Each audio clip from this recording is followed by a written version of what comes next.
প্রিয় শিক্ষার্থীবৃন্দ, আশা করি তোমরা যে যেখানে আছো সকলেই সুস্থ আছো। অন্যদিনের মতো আজকের এই ক্লাসের ধারাবাহিকতা আজকে তোমাদের সাথে উপস্থিত হয়েছি। আজকে তোমাদের যেটা পড়াবো সেটা হলো যে পিটুইটারি গ্রন্থি। ইতিপূর্বে আমরা অনারি গ্রন্থি সম্পর্কে আলোচনা করেছিলাম, আর আজকে এই অনারি গ্রন্থি যে সেটা সবচেয়ে বেশি গুরুত্বপূর্ণ গ্রন্থি পিটুইটারি গ্রন্থি, সেটা নিয়ে আজকে আমরা তোমাদের সাথে কথা বলবো। তোমরা আশা করি সবাই প্রস্তুতি গ্রহণ করেছো। চলো আমরা আমাদের ক্লাসে চলে যাই। দেখো, আমাদের শরীরে যে কয়টা অনারি গ্রন্থি আছে তোমরা জানো, আমাদের শরীরে 8টা অনারি গ্রন্থি আছে, যেমন পিটুইটারি, পেনিয়াল, থাইরয়েড, প্যারাথাইরয়েড, থাইমাস, এড্রিনাল, গোনাডস বা যৌনগ্রন্থি। এখানে আমরা ফিমেল একটা আর মেল একটা। দেখো, আমরা এই 8টা অনারি গ্রন্থি সব কিছু আমাদের খুবই গুরুত্বপূর্ণ। তার মধ্যে যে সবচেয়ে বেশি গুরুত্বপূর্ণ, যার কাজ সবচেয়ে বেশি, আমরা সেই গ্রন্থি নিয়ে আজকে আলোচনা করব। অর্থাৎ অনারি গ্রন্থি বা অন্তঃক্ষরা গ্রন্থি বা নালীর গ্রন্থি বা এটাকে অন্তঃস্রাবী গ্রন্থি, যার নাম হলো ইংরেজির নাম হলো এন্ডোক্রাইন।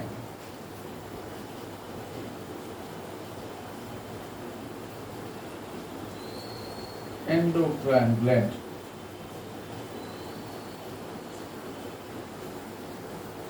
আমরা এই এন্ডোক্রাইন যেটা অর্থাৎ অনালী গ্রন্থি যেটা বা নালীহীন গ্রন্থি, আমরা এটা দুইটা ভাগের ছিল আমরা জানি, একটা নালীযুক্ত একটা নালীহীন। অনালী হলো এন্ডোক্রাইন বলে আমরা, অন্তঃক্ষরা বা অন্তঃস্রাবী বলে, একটা লোকে নালী যুক্ত যারা ডাক বলি আমরা। আজকে আমরা চলো আমরা তাহলে আমরা অন্তঃক্ষরা গ্রন্থির মধ্যে সবচেয়ে বেশি যারা গুরুত্বপূর্ণ সেটা নিয়ে আলোচনা করবো। এর মধ্যে সবচেয়ে বেশি গুরুত্বপূর্ণ দেখো এই পিটুইটারি গ্রন্থি। এই পিটুইটারি গ্রন্থি সবচেয়ে বেশি গুরুত্বপূর্ণ। এটা দেখো কোথায় অবস্থান করে, এই মস্তিষ্কের মাঝখানের একটু নিচে তুমি দেখো, গুরু মস্তিষ্কের এই নিচে এখানে এই পিটুইটারি গ্রন্থির অবস্থান। এটা মূলত হাইপোথ্যালামাসের দেখেন, থ্যালামাস এবং পরে আছে হাইপোথ্যালামাস। হাইপোথ্যালামাসের একটু নিচেই কিন্তু এই পিটুইটারি গ্রন্থির অবস্থান। এটার কাজ এত বেশি, সে নিজের কাজ করা ছাড়াও আরো যে গ্রন্থি আছে, যেমন আছে থাইরয়েড, এড্রিনাল এবং যৌন গ্রন্থি, এই গ্রন্থিগুলোর কাজও কিন্তু সে নিয়ন্ত্রণ করে। এবং কোনো কারণে যদি সেই গ্রন্থিগুলি কোনো কাজে সমস্যা দেখাতে সেখানে নিশ্চিত না হয়, তাহলে কিন্তু এই পিটুইটারি গ্রন্থি কিন্তু সেখানে সহযোগিতা করে থাকে এবং সে এই প্রভাব বিস্তার করে কিন্তু সেই অন্যান্য গ্রন্থির যে কাজগুলি সে সেটা সম্পন্ন করে থাকে। তাহলে আমরা এই জন্য এই পিটুইটারি গ্রন্থিকে কিন্তু প্রভু গ্রন্থি বা ইংলিশে বলে মাস্টার গ্ল্যান্ড, সবচেয়ে বেশি গুরুত্বপূর্ণ গ্রন্থি, তার নাম হলো এই পিটুইটারি গ্রন্থি। এবং এটা আকারে কিন্তু খুবই ছোট, এটা একটা মটর দানার মতো, এতটুকু ছোট। এটা আকৃতিটা আকারে ডিম, মানে কি বলা যায়, ডিম্বাকৃতি, ডিমের মতো, কিন্তু আকারটা হবে তোমার একটা মটর দানার মতো, এত ছোট। কিন্তু তার কাজ কিন্তু আমাদের শরীরের মধ্যে সবচেয়ে বেশি গুরুত্বপূর্ণ, সেটা হলো ওই পিটুইটারি গ্ল্যান্ড। এটাকে আমরা এই পিটুইটারি গ্ল্যান্ডকে আবার আমরা এখানে তার অবস্থান দেখে কিন্তু আমরা এটাকে 3টা ভাগে ভাগ করতে পারি। এখানে এটা এই পিটুইটারি গ্ল্যান্ডটা আমি এখান থেকে বড় করে এখানে দেখানো হয়েছে, খেয়াল করে দেখো। এই পাশে যেটা আছে এটা সম্মুখ অংশ এবং এটা হলো পশ্চাৎ অংশ, ভিতরে হলো মধ্যম অংশ। তাহলে এই পিটুইটারি গ্রন্থের 3টা ভাগ আছে, একটা সম্মুখ অংশ, একটা যেটা আমরা অ্যান্টেরিয়র লুব বলি, আবার পশ্চাৎ অংশ যেটাকে আমরা পোস্টেরিয়র লুব বলি, একটা যেটা মাঝখানে সেটা ইন্টারমিডিয়েট লুব বলে আমরা বলে থাকি। এই 3টা ভাগে এই পিটুইটারি গ্রন্থিকে আমরা ভাগ করি এবং এই পিটুইটারি গ্রন্থি আমরা দেখব সে তার কি কি কাজ, কিভাবে কাজগুলি সে সম্পন্ন করে থাকে। এই পিটুইটারি গ্রন্থিকে আমরা প্রধানত 3টা ভাগে ভাগ করছি। একটা করছি কি আমরা অ্যান্টেরিয়র লুব বা সম্মুখ অংশ, আরেকটা করছি কি আমরা মধ্য অংশ, এর ভিতর মধ্য, আর পেছনে পশ্চাৎ। এই 3টা ভাগে আমরা এখানে ভাগ করছি। আমরা প্রথমে দেখব এই সম্মুখ অংশ থেকে কি কি গ্রন্থি, এই গ্রন্থি থেকে সম্মুখ অংশ থেকে অর্থাৎ অ্যান্টেরিয়র লুব থেকে কয় ধরনের হরমোন নিশ্চিত হয়। তাহলে আমরা দেখি, আমরা এই প্রথম আমরা এই অ্যান্টেরিয়রটা দেখি, আমরা সম্মুখ অংশ থেকে আমরা দেখব কয় ধরনের হরমোন নিশ্চিত হয়। আমরা একটু মুছে দিই।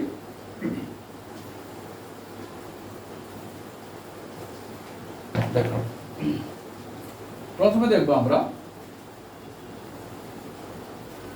এন্টেরিয়র লুপ থেকে কি হয়?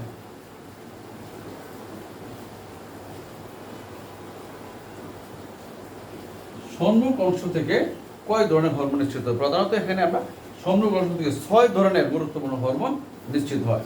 প্রথমে আমরা দেখি 1 নম্বর দেখি, প্রথমে দেখি আমরা 1 এ শরীর বর্ধক হরমোন।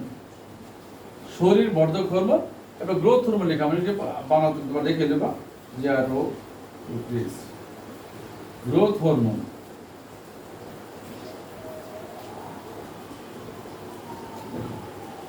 এই গ্রোথ হরমোন বা এটাকে শরীর বর্ধক হরমোন আমরা বলে থাকি। এটা কিন্তু আমরা অন্য একটা নামে জানি, আমরা এটাকে সোমাটোট্রপিক হরমোন বলি। আমরা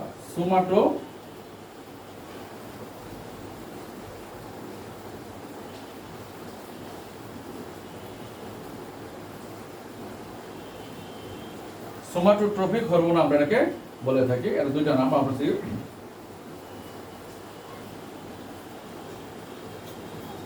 শিক্ষার্থীরা এখানে তোমরা হরমোন কি নিশ্চয় আগে শুনেছো, এটা আবার একটু বলে দিই। অর্থাৎ এটা আমাদের এই গ্রন্থি থেকে যে অনালীর গ্রন্থিগুলি আছে, এখান থেকে যে রসটা নিশ্চিত হয়, যে রাসায়নিক রস, এই রাসায়নিক রসের নামে কিন্তু হরমোন। অর্থাৎ এই হরমোন সরাসরি আমরা যদিও বলি রাসায়নিক রস বলে, কিন্তু হরমোন বলি আমরা বা ইংলিশে বলি এটাকে। অর্থাৎ আমাদের অনালী গ্রন্থি থেকে, অর্থাৎ নালীহীন গ্রন্থি, আমার ছোট ছোট মাংসপিণ্ড যেখান থেকে রস নিশ্চিত হয়ে সরাসরি রক্তস্রোতে মিশে, এটা কোনো নালীর ভিতর দেওয়া যায় না, রক্তস্রোতে মিশে আমাদেরকে কর্মক্ষমতা, কার্যক্ষমতা, আমাদের লাবণ্য, আমাদের দেহ গঠন, আমাদের চলাচল, ভঙ্গিমা সব কিছু নির্ভর করে কিন্তু আমাদের হরমোনের কার্যকারিতার উপর। এই জন্য এই সম্মুখ অংশ থেকে আমরা এন্টেরিয়র লুপ থেকে 3 ভাগে ভাগ করেছিলাম আমরা, সম্মুখ, মধ্য, পশ্চাৎ। এবং সম্মুখ অংশ থেকে তুমি দেখো প্রথমে দেখবো আমরা গ্রোথ হরমোন এবং বা এটাকে সোমাটোট্রপিক হরমোনও বলা হয়। এই অংশ থেকে যে পরিমাণ হরমোন নিশ্চিত হয়, এটা যদি আমাদের শরীরের সকল অংশে সমানভাবে পরিচয় হয়, নিশ্চিত হয়, মানে সঞ্চালন হয়, তাহলে কিন্তু মানুষ স্বাভাবিক অবস্থা কিন্তু বৃদ্ধি পাবে। কিন্তু খেয়াল করে দেখো, যদি এটা নিশ্চিত না হয়, কিন্তু মানুষ কিন্তু অনেক সময় তার স্বাভাবিক বর্ধন থেকে মানে বাধাগ্রস্ত হয়। অর্থাৎ এটা প্রয়োজনের বেশি হয়ে যাবে সমস্যা হবে, প্রয়োজনের কম হবে তাহলেও সমস্যা হবে। যদি প্রয়োজনের যে পরিমাণ হরমোন নিশ্চিত হওয়ার কথা, যদি এর চেয়ে বেশি পরিমাণ হরমোন নিশ্চিত হয়ে যায়, তাহলে একটা 6-7 বছরের বাচ্চাকে, বালককে দেখা যাবে যে বাবা লেখে অনেক লম্বা হয়েছে, যেটাকে আমরা পিটুইটারি দৈত্য বলি আমরা এটাকে, বা পিটুইটারি জায়ান্ট বলি এটাকে। অর্থাৎ পিটুইটারি দৈত্য হয়ে যায়, অর্থাৎ প্রয়োজনীয় তুলনায় এতই নিশ্চিত হয়েছে, যার ফলে কি সে অনেক বেশি লম্বা হয়েছে। এটা হলো প্রয়োজনীয় তুলনায় বেশি হয়ে যায়। তার বিপরীত যদি কমে যায়, কমে গেলে আরেকটা সমস্যা, তাহলে অর্থাৎ এই গ্ল্যান্ড থেকে হরমোন নিশ্চিত হয় নাই, তার কিন্তু শরীর বৃদ্ধি ঘটবে না, সে কিন্তু বামান হয়ে যাবে, পিটুইটারি মেনটেট হয়ে যাবে, সে কিন্তু বাড়বে না। আবার দেখো কতটুকু সমস্যা, যদি প্রয়োজন মতো বেশি হয়ে যায় তাহলে সব প্রয়োজন ঠিক থাকলে সব ঠিক আছে, অতিরিক্ত হয়ে গেলে দৈত্য হয়ে যাবে, কম হয়ে গেলে বামন হয়ে যাবে। খেয়াল করে তোমরা দেখো, আরেকটা জিনিস খেয়াল করে দেখো, যদি আবার এই পিটুইটারি গ্ল্যান্ড থেকে যে হরমোনটা বের হচ্ছে, সেক্রেশন হচ্ছে, নিঃসরণ হচ্ছে, যদি এটা আবার শরীরের প্রত্যেক অঙ্গ প্রত্যঙ্গের সমান হারে, অর্থাৎ যে অনুপাতে সেখানে সার্কুলেট হওয়ার কথা, সার্কুলেশন হওয়ার কথা, যদি সেই পরিমাণ সেভাবে না হয়, তাহলে কোনো কোনো অঙ্গের বর্ধন বা বৃদ্ধি বাধাগ্রস্ত হবে। তোমরা দেখে থাকবে বিভিন্ন সার্কাসে, টিভিতে বা বিভিন্ন দেখে থাকবে, সেখানে কারো কারো দেখবে সেখানে বডি পর্যন্ত, কোমর পর্যন্ত বেশ হাত লম্বা, পা দুইটা বেশ ছোটো ছোটো, কিংবা পা অনেক বড় বড়, বডি সব ঠিক আছে, হাত দুইটা বেশ খাটো খাটো। অর্থাৎ সেখানে কিন্তু এই সার্কুলেশনটা, সেই হরমোন কিন্তু সেখানে যায় না। তাহলে আমরা দেখলাম যে এই হরমোনের বেশিক্ষণ হলেও সমস্যা হবে, কম হলেও সমস্যা হয়ে যাবে। আবার আরো একটা ব্যাপার আছে, দেখো, যদি কখনো এই হরমোন শরীরের অন্যান্য অংশে যায় নাই, এখান থেকে সেক্রেশন হয়ে যদি মনে করো এখান থেকে এই শরীরের বিভিন্ন অংশে কোথাও যদি সেটা সঞ্চালিত না হয়, সেটা পরিচালিত না হয়, তাহলে কিন্তু ছোটো ছোটো বাচ্চাকে দেখো অনেক সময় সেই বেশ বড় মাথা, অনেক সময় আমরা দেখছি রাস্তাঘাটে বিভিন্ন জায়গায় সেখানে শুয়ে রাখে, সেখানে ওই মানে সাহায্যের আবেদন করে, এদেরকে কিন্তু আমরা এই রুগী হিসেবে তখন আমরা দেখি। এবং এটা বেশ বড় মাথা হয়ে যাবে, কিন্তু বডি আর বড় হবে না, সে এক সময় দেখা যায় বাচ্চার মাথা ঘোরাতে পারবে না, চোখ আর বড় হবে না, এবং আস্তে আস্তে মাথা বড় হইতে থাকবে, এটাকে কিন্তু দমিয়ে রাখা যাবে না। এই জন্য এই যে রোগটা হবে, এই বিশাল বড় মাথা হয়ে যাবে, তখন এই রোগটাকে বলা হবে অ্যাক্রোমেগালি। খেয়াল করে দেখুন তোমরা কত সমাজে বা বিভিন্ন জায়গায় খেয়াল করে দেখছো যে এই ধরনের কিন্তু অনেক রোগী তোমরা রাস্তাঘাটে বা বিভিন্ন জায়গায় হাসপাতালে তোমরা দেখে থাকতে পারো। এখানে আরেকটা কথা আছে, সেখানে হলো কি যে এই পিটুইটারি গ্রন্থির সম্মুখ অংশের সম্মুখ অংশ যদি ফুলে ওঠে তাহলে কিন্তু সাইমন ডিজিজ বলা হয়। কিন্তু আরেকটা রোগ সৃষ্টি হবে সেখানে, তাকে বলা হবে সাইমন ডিজিজ হিসাবে তাকে বলা হবে।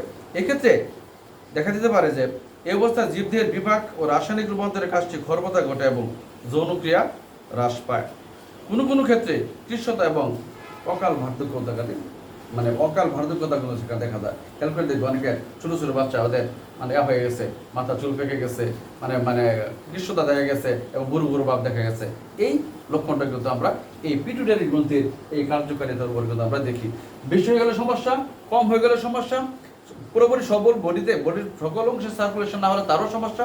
তাহলে দেখো এই গ্রন্থিরা আমাদের শরীরের জন্য, একজন সুস্থ দেহের জন্য, একজন ভালো মানুষ, সুগঠিত মানুষ হওয়ার ক্ষেত্রে দেখো, একদম সুন্দর বডি হওয়ার ক্ষেত্রে দেখো এই পিটুইটারি গ্রন্থির কত বড় ভূমিকা। তাহলে এটা দেখো, তাহলে আমরা এই পিটুইটারি গ্রন্থির আমরা সম্মুখ অংশ থেকে দেখলাম যে এখানে আমরা প্রথম একটা দেখলাম, সেখানে কি এই গ্রোথ হরমোন। এখানে যদিও গ্রোথের কথা বলছি বৃদ্ধির ক্ষেত্রে, তাহলে দেখো শুধু বৃদ্ধি হয়েছে না, কখনো কোনো কমে গেলে কি সমস্যা সৃষ্টি হয়েছে, বেশি হলে কি সিস্টেম হয়েছে, লেভেল থাকলে কি অবস্থা হয়েছে, প্রয়োজনীয়তায় যদি সার্কুলেশন না হয় তাহলে কি হয়েছে, বা কোনো কোনো অংশে হয়েছে বাকি অংশ হয় নাই, তখনও কিন্তু বিরাট সমস্যা দেখা দিয়েছে। আমরা এই ধরনের অবস্থা কিন্তু এই থেকে দেখে আমরা এই পিটুইটারি গ্রন্থি নিশ্চিত হরমোনের প্রভাব থেকে আমরা দেখি। তারপর দেখি আমরা একটা থাইরোট্রপিক হরমোন, একটা পরবর্তী একটা দেখি আমরা থাইরোট্রপিন হরমোন। দেখো এটা বসে দিই, দেখো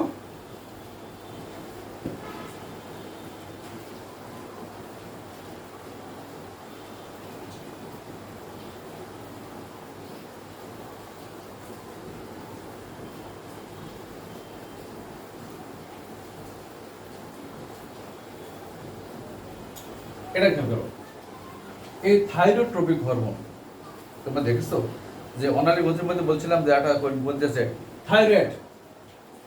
এই থাইরয়েড আটা গ্রন্থি আছে, তুমি দেখো এটা আমাদের এই গলার মধ্যে থাকে, এখানে গলার মধ্যে এটা থাইরয়েড, এবং তার ভিতরে আরো 4টা থাকে, সেখানে প্যারাথাইরয়েড গ্রন্থি। আমরা এই থাইরয়েড গ্রন্থি এইটা করে কি তুমি খেয়াল করে দেখো, এই থাইরো 2 নম্বর দেখো, 2 নম্বর ছবিটা, এটা থাইরোট্রপিক, এটাকে থাইরোট্রপিক স্টিমুলেটিং হরমোন বলা হয়, বা শুধু থাইরোট্রপিক হরমোন বলা হয়। স্টিমুলেট মানে এটা না থাকলেও তোমার যে ভুল হবে তা কিন্তু না, আমরা থাইরোট্রপিক শুধু তার যে নামটা আছে পুরোপুরি ওইটাই লিখি আমরা থাইরোট্রপিক হরমোন। এটা করে কি এই থাইরয়েড গ্রন্থির কাজকে নিয়ন্ত্রিত করে। এটা থাকে কোথায় থাইরয়েড গ্রন্থি তোমরা জানো, সেটা হলো গলার 2 পাশে অবস্থিত। এটা কিন্তু অনেক সময় এই গ্রন্থিরও আমরা থাইরয়েড গ্রন্থির ব্যাখ্যা আমরা দিব। যদি এই গ্রন্থিরও থাইরয়েড গ্রন্থির ব্যাখ্যা পরে আসতেছি, যদি এখান থেকেও কিন্তু এই রস সারা শরীরে না যায়, যেমন থাইরোট্রপিন আছে, যদি ওইগুলি না যায় তাহলে কিন্তু গলগণ্ড হয়ে যায়, এত বড় গলা গ্যাগ হয়ে যায়। খেয়াল করে দেখো, আমরা ওইদিকে যাচ্ছি না, আমরা শুধু দেখবো যে এই কাজটা যেহেতু সে পিটুইটারির কাজ, তার কাজ সে করে, প্রভুগ্রন্থি হিসাবে সে তার কাজ করে, এবং পাশাপাশি সেখানে সে এড্রিনাল গ্রন্থির কাজ, থাইরয়েড গ্রন্থির কাজ এবং যৌনিক গ্রন্থির কাজ করে। তাহলে আমরা শুধু এই প্রাথমিক যে জিনিসটা আছে আমরা সেটাকে জেনে দেবো, পরে থাইরয়েড গ্রন্থি যখন দেখবো আমরা তখন তার বিস্তারিত আলোচনা করবো আমরা। তাহলে আমরা দেখি এই থাইরয়েড গ্রন্থির হরমোনটা কি করে। এই হরমোন থাইরয়েড গ্রন্থির ক্ষরণকে উদ্দীপ্ত করে, কি করে বাড়িয়ে দেয়। যদি এটা কমে থাকে তাকে কি আর প্রোভাইড করে, তাকে আরো বাড়িয়ে দেয়, উদ্দীপ্ত করে। আমরা এটার কাজ হলো কি থাইরোট্রপিক হরমোন, বা এটাকে থাইরোট্রপিক স্টিমুলেটিং হরমোন এটা বলতে পারো, তাদের কোনো সমস্যা নেই। আমরা তারপর দেখি আমরা 2 গেল, 3 নম্বরে দেখি আমরা একটা হরমোনের কথা বলি আমরা। দেখো তাহলে আমরা বলেছিলাম যে 6 প্রকার হরমোন কিন্তু এখানে নিশ্চিত হচ্ছে, 6 প্রকার, সামনে থেকে 6টা হরমোন মনে রাখো। 6টা আমরা দেখলাম করে 2টা, এখন দেখবো আমরা 3 দেখবো আরটা কি। এটা কোনটা হচ্ছে তুমি দেখো, এটা হলো অ্যাড্রিনোকর্টিকোট্রপিক হরমোন। দেখো স্পেলিংটা একটু দেখো,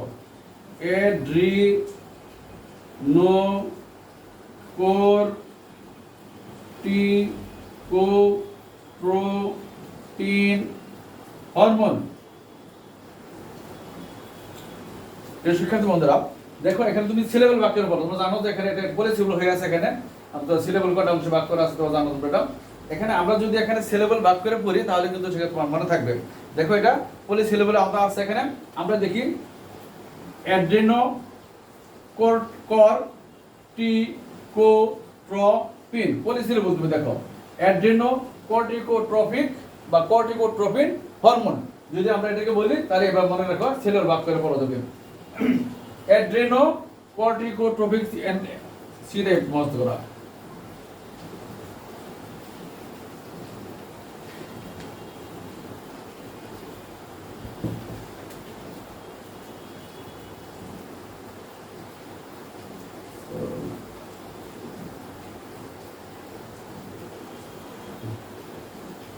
অ্যাড্রিনোকর্টিকোট্রপিক হরমোন এটা অ্যাড্রিনাল গ্রন্থির ক্ষরণ। তোমরা জানো আমরা বিশদ পরে পর দেখো আমরা অ্যাড্রিনাল গ্রন্থির কোথায় থাকে।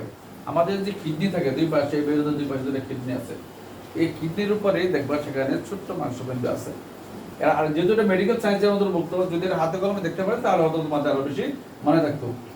এই অ্যাড্রিনাল কর্টিকোট্রপিক হরমোন এটা ওই যে কিডনি আছে, কিডনির উপরে সে ছোট মাংসপিণ্ড আছে, এখানে সেই অ্যাড্রিনাল গ্রন্থির অবস্থান।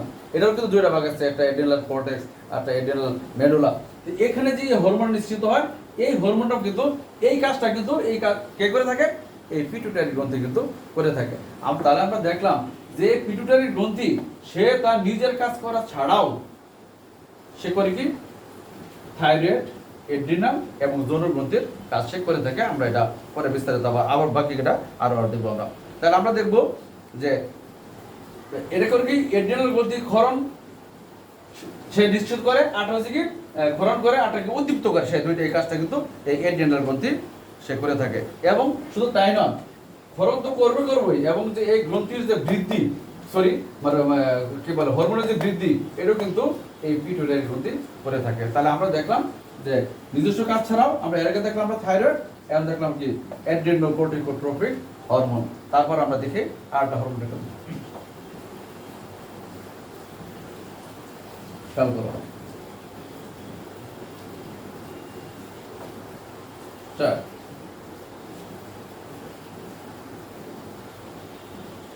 ফলিকল স্টিমুলেটিং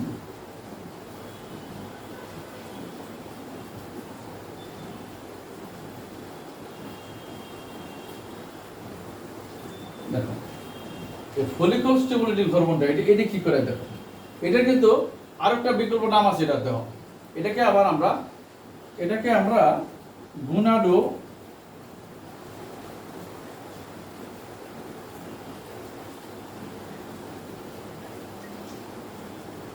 গুনাডোট্রপিন হরমোন বলবো আমরা এটাকে চিনব।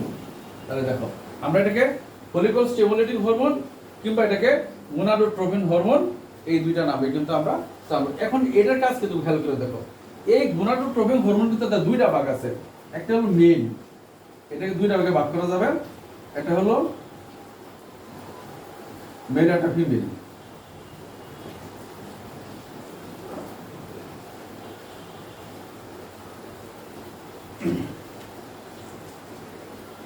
আমরা এটাকে আমরা দুইটা অংশে ভাগ করে দেব। একটা হলো মেলের ক্ষেত্রে এই গোনাডোট্রপিন কাজ করবে এবং ফিমেলের ক্ষেত্রে কিন্তু কাজ করবে। খেয়াল করে দেখো, যদি আমরা এই ফলিকল ক্ষেত্রে বলি বা এই গোনাডোট্রপিন হরমোন ক্ষেত্রে বলি, তাহলে মেলের ক্ষেত্রে কি কাজটা করবে দেখো। এটা করবো কি পুংজনন কোষের পরিপূর্ণতা বিকাশ করবে।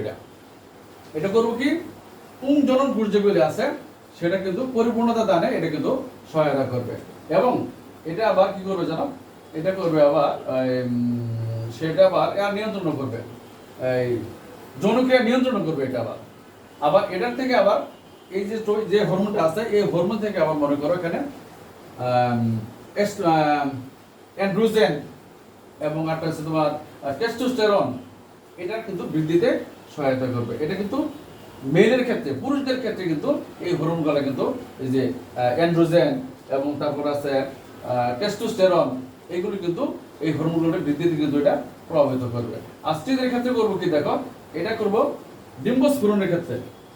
ডিম্বস্ফোরণের ক্ষেত্রে এই ফিমেলের কাজ করবো ডিম্বস্ফোরণ ক্ষেত্রে, এবং আটা করবো তোমার ফলিকল গঠন, এবং এটা কিন্তু যৌন নিয়ন্ত্রণ করবে এটা। এবং ফিমেলের ক্ষেত্রে মানে এটা ছিল অ্যান্ড্রোজেন, খেয়াল করো এটা ছিল পুরুষদের ক্ষেত্রে ছিল অ্যান্ড্রোজেন এবং হলো টেস্টোস্টেরন।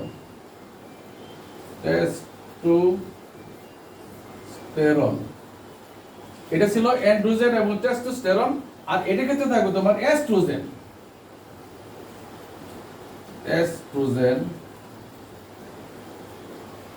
আর থাকবে তোমার প্রোজেস্টেরন।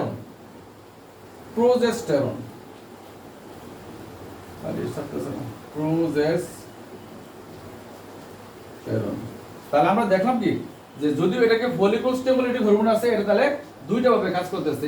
এটাকে আবার যেহেতু গোনাডোট্রোপিন হরমোন বলি আমরা, এটার ক্ষেত্রে ফিমেল এবং মেল দুই ক্ষেত্রেই আমরা দেখলাম কি যে গোনাডোট্রোপিন হরমোনের ক্ষেত্রে এটা করতেছে কি যে পুংজনন কোষের প্রবণতা বিকাশ এবং যৌনতা নিয়ন্ত্রণ করতেছে। আবার এর ক্ষেত্রে প্রভাবিত করতেছে।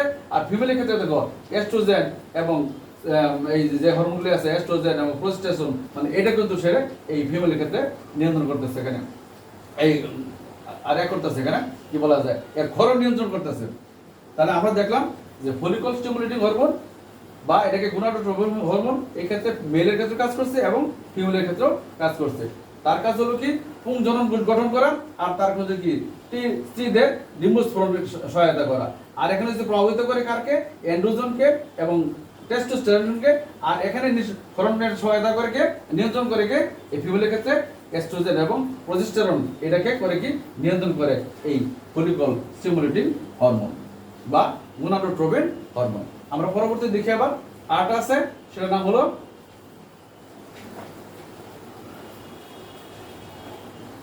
Luteinising hormone.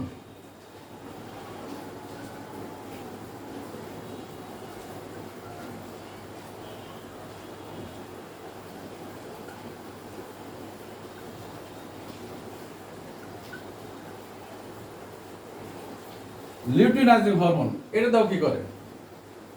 এটার ক্ষেত্রে আমরা দেখি এটাও ডিম্বস্ফোরণ এবং লিউটিয়াম গঠনে সাহায্য করে। লিউটিয়াম গঠনে ডিম্বস্ফোরণ এবং লিউটিয়াম গঠনে এটা কি করে সহায়তা করে। এটা করে কে এই লিউটেনাইজিং হরমোন এটা। আর এটা গুলো মহিলাদের ক্ষেত্রে করতেছে কি লিউটিয়াম গঠন করে, আর পুরুষদের ক্ষেত্রে করতেছে কি এটা টেস্টোস্টেরন ফর্মে এটাকে ভূমিকা রাখে। টেস্টোস্টেরন ফর্মে ভূমিকা রাখে এটা লিউটেনাইজিং, আর মহিলাদের ক্ষেত্রে সেখানে লিউটিয়াম গঠন এবং ডিম্বস্ফোরণে এই এই এই এই হরমোনটা সহায়তা করতেছে। তাহলে আমরা দেখলাম পাঁচটা চলে গেল, আটটা আছে। দেখো আটটা হরমোন তোমার প্রোল্যাকটিন হরমোন। দেখো প্রোল্যাকটিন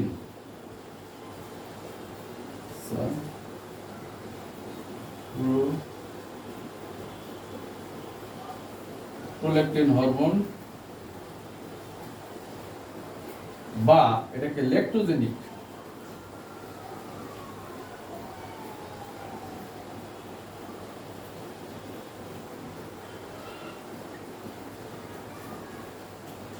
ল্যাক্টোজেনিক হরমোন আমরা এটাকে বলতে পারি প্রোল্যাকটিন হরমোন এবং ল্যাক্টোজেনিক হরমোন। এই হরমোনটা মূলত গর্ভবতী মায়েদের স্তনে দুগ্ধের সঞ্চার ঘটায় এবং অতীব গুরুত্বপূর্ণ এই প্রোল্যাকটিন হরমোন বা ল্যাক্টোজেনিক হরমোন। এটা গর্ভবতী মায়েদের স্তনে দুধের সঞ্চার করে। এবং আটো হয়েছে কি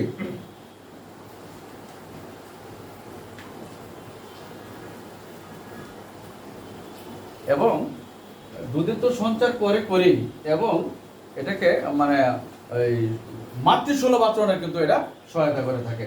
কারণ একটা পরীক্ষা দেখা গেছে কি যে এই হরমোন যদি ইমেচুর ইঁদুর, সেই ইঁদুরের শরীর পুশ করে দেখা গেছে যে ইমেচুর যে ইঁদুর ছিল সেখানে এই প্রোল্যাকটিন ইনজেকশন দেওয়ার পরে দেখা গেছে কি যে সেই ইমেচুর ইঁদুর কিন্তু সেখানে মেচুর ইঁদুরের মতো সেখানে আচরণ করছে এবং অন্যান্য বাচ্চা থেকে সে কুকুলিনিয়া বা কাচিনিয়া সেখানে সে মাতৃসুলভ আচরণ করছে এবং সেটা পরীক্ষিত। তাহলে আমরা দেখলাম কি এই প্রোল্যাকটিন হরমোন শুধু যে মাতৃদুগ্ধ সঞ্চার করে শুধু তাই নয়, এবং মাতৃসুলভ আচরণও কিন্তু সহায়তা করে থাকে। তারপর আটা দেখি আমরা, তাহলে আমরা 6 ধরনের সমরকোষের কাছে আমরা সময়ের। তারপর দেখি ইন্টারমিডিয়েট রুট থেকে দেখি আমরা খ অংশ দেখলাম 3টা অংশ থেকে, একটা এন্টেরিয়র আর ইন্টারমিডিয়েট দেখি আমরা ইন্টারমিডিয়েট রূপ অর্থাৎ মধ্য অংশ থেকে।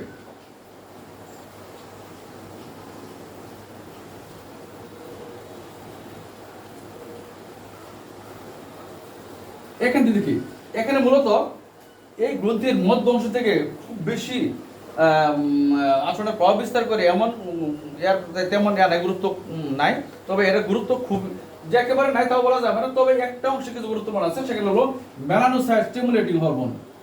Melanocyte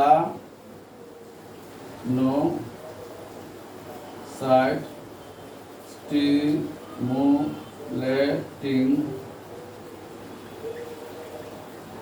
hormone. খেয়াল করো, এই ইন্টারমিডিয়েট গ্রুপ থেকে অর্থাৎ মধ্য অংশ থেকে শুধু একটাই হরমোন, সেখানে এই যে মেলানোসাইট স্টিমুলেটিং হরমোন এটা নিশ্চিত হয়, এবং এটা আমাদের এই ত্বকের রং অর্থাৎ গায়ের রং, চামড়ার রং, ত্বকের রং কিরকম হবে তা নির্মাণ করে এই যেটা মেলানোসাইট স্টিমুলেটিং হরমোন। আশা করি তোমরা বুঝতে পারছো। এবং আরেকটা অংশ আছে আমরা শেষ করবো এখনই, সেটা হলো পশ্চাৎ অংশ। আমরা পোস্টেরিয়র লোব থেকে দেখি আমরা কি আছে।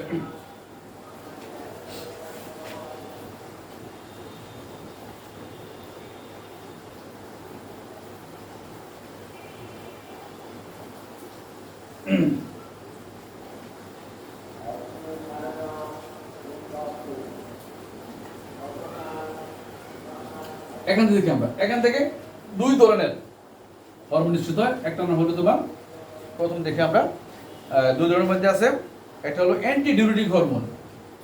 ওয়ান অ্যান্টি ডিউরেটিক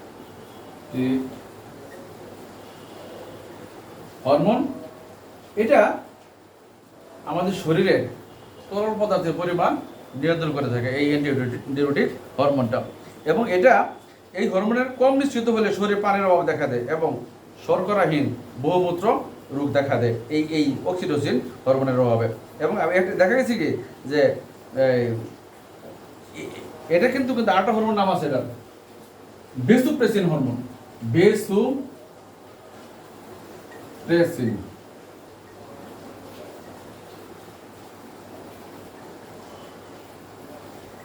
তাহলে দেখো আমাদের শরীরে তরল পদার্থ নিয়ন্ত্রণ করে।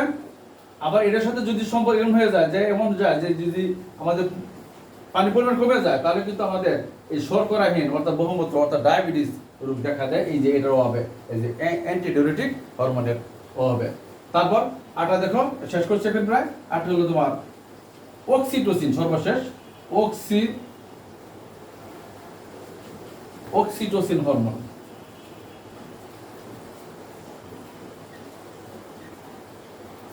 অক্সিটোসিন খেয়াল করে দেখো, তাহলে আমরা আগে ছিলাম আমরা 6টা, পরে পরলাম একটা, এবং এখানে হলো পোস্টেরিয়র থেকে আমরা দেখব 2টা। এটা ছিল কি অ্যান্টি ডিউরেটিক বা ভেসোপ্রেসিন হরমোন, আর হলো কি অক্সিটোসিন হরমোন। এই হরমোনটা হচ্ছে কি যে আমাদের মায়েদের এই হরমোনের অভাবে কিন্তু সন্তান প্রসবে বিঘ্ন ঘটে। এটার কিন্তু গুরুত্ব অত্যধিক বেশি। অর্থাৎ এই হরমোন, এই গ্রন্থি নিঃসৃত একটা হরমোন যে অক্সিটোসিন হরমোন, এটা যদি কমতি হয়ে যায় বা নিঃসরণ কম হয়ে যায়, তাহলে কিন্তু বিশেষ সমস্যার সম্মুখীন হয় এবং সন্তান প্রসবে বিঘ্ন ঘটে। এবং এটা কিন্তু জরায়ুর সংকোচন প্রসারণ, এটা কিন্তু এই হরমোনে কিন্তু অনেক ঘটায়, মানে একেবারে তা নিয়ন্ত্রণ করে, অর্থাৎ প্রসারণ বা সংকোচন এটা করে থাকে এই অক্সিটোসিন হরমোন। তাহলে আমরা এই অনালী গ্রন্থির মধ্যে সবচেয়ে গুরুত্বপূর্ণ গ্রন্থি যেটা ছিল পিটুইটারি গ্রন্থি, এটা হাইপোথ্যালামাসের নিচে এটা ছিল। এটা তার 3টা অংশ ছিল, এটা ছিল সম্মুখ, মধ্য, পশ্চাৎ। সম্মুখ থেকে 6টা হরমোন, মাঝখান থেকে একটা, এবং পশ্চাৎ অংশ থেকে 2টা হরমোন নিশ্চিত হয়। এবং তার কি কাজ তোমরা সংক্ষেপে আজকে আশা করি বুঝতে পারছো। পরবর্তীতে যখন আবার আমরা অফলাইনে থাকবো, আবার যখন কলেজ খুলবে, আশা করতেছি সরকার আবার এই সময় কিছু বাড়িয়ে দিচ্ছে 11 তারিখ পর্যন্ত, পরে মনে হয় হয়তো খোলার সম্ভাবনা আছে। ধরে নিচ্ছি হয়তো খোলা হবে, তখন হয়তো তোমাদের সরাসরি সম্মুখে থেকে আমরা ক্লাস নেব, তোমরা প্রশ্ন করতে পারবে, আরও বোঝার তোমাদের সুযোগ হবে। আশা করি সেই প্রত্যাশায় তোমরা ভালো থাকো, সুন্দর থাকো। পরবর্তী ক্লাসে আবারও এই ধারাবাহিকতা তোমাদের সাথে দেখা হবে। আল্লাহ তোমাদের সবাইকে ভালো রাখুক, দোয়া চাই, ভালো থাকো। আল্লাহ হাফেজ।